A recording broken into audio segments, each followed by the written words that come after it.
Greg Larkin began his product building career life several years ago after nearly getting fired from an investment research startup for predicting that a booming housing market would collapse. He wasn't fired, and it did collapse.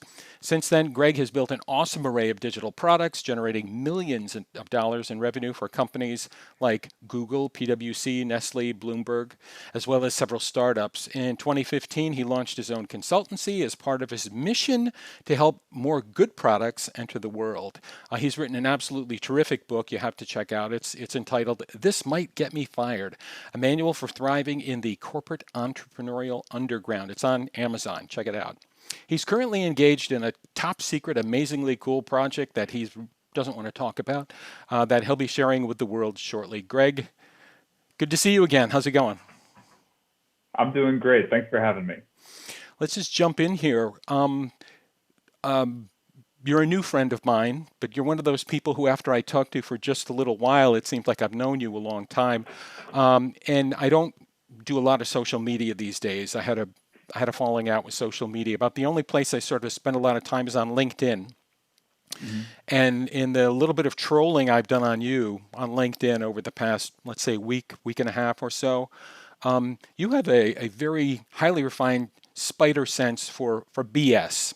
You know what I mean? And you sort of call people on that BS, kind of many times in their face, or at least when they do a posting. Are you seeing more BS now than you did before? I think it's the same amount of BS as before. I think the impact of it is more detrimental now. We're in a time where it's very hard for everybody, and it is not appropriate ever to act like a superhero when the best you can do is be a survivor. At a moment where everyone is struggling, even if you're okay for the moment, you're terrified that you're not going to be okay. You know, with 30 million people recently unemployed, a pandemic, more people have died since the Vietnam War from this disease. Mm-hmm. Now's not the time to go around pretending you're crushing it. Right. And I think social media turns a lot of our careers and our lives into some sort of a beauty pageant in the best of times, but in the worst of times, it's essential that we share our humanity and express our vulnerability. And there's enormous hope and potential and rebuilding that happens when people are honest about that. Right. Right. So if you see me being a little bit more of a bullshit detector and a little bit more aggressive than that, it's not because the volume of it has gone up. The volume is a constant in our time. Right. But I think people cannot live at this moment in some superhero alter ego when the truth of how our lives is changing is so difficult. Right. And there's no shame in owning up to that and speaking to it head on. No, I find your perspective refreshing because too much of it is just sort of watercolors and pastels and stuff like that. So I do appreciate your honesty. Now you have a reputation for being an advocate for innovation, very strong voice for innovation. Is now a good time to be undertaking those courageous, outrageous, innovative projects? Is it? Why or why not? Now is the best time to be an advocate for innovation. Innovation only works when there's a really high cost of not innovating. And what we have seen in the crisis we're in right now is despite all of the investments in the blockchain and artificial intelligence and robotics that you've seen in healthcare, that you've seen in banking, they're still getting their ass kicked. When society needed them to solve mission critical problems in record time, you suddenly realize that all of those technological assets are dormant, have not been used. They've been quarantined in these tiny little boxes and have totally been misaligned to moving fast and solving mission critical existential threats. Right.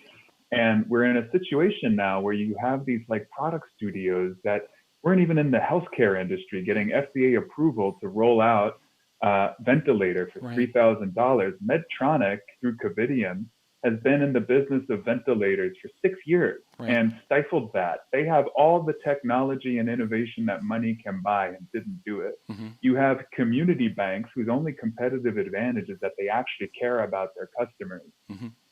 running laps around JP Morgan Chase and Mm-hmm. processing loans and getting the money that needs to be fed back into businesses so the economy can start rolling again. JP Morgan, Goldman Sachs, Bank of America has literally all the technology that money can buy. And Sure. it's these tiny mom and pop banks are running laps around So them. you're making it sound like that secret sauce or that super. Well, let's not use superpower. Let's say the secret sauce at this point in time is that intimacy. Is that sort of guess what? I am picking up the phone. I am talking to a real human being. You know what I mean? It's very much that, how can I help? You know what I mean? I think intimacy has always been an important part of innovation. I would call it empathy. I would Hmm. say more than that. Hmm. But you have a lot of organizations that innovate with interest, but cannot innovate with urgency. Hmm. And when the need for innovation is urgent, Sure. suddenly you realize that they haven't innovated at all. Right. They've Right. taken really powerful innovation tools and Right. treated them like shiny toys. Right.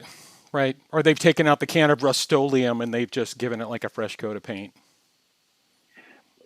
And on the back end of this crisis, I believe that the next great wave of disruption is that some of those innovations from people who are combining those powerful tools with a strong sense of urgency and empathy are going to absolutely start disrupting the banking industry, the healthcare industry, in the same way that we have seen media be disrupted, where we've seen uh, retail be disrupted. Sure.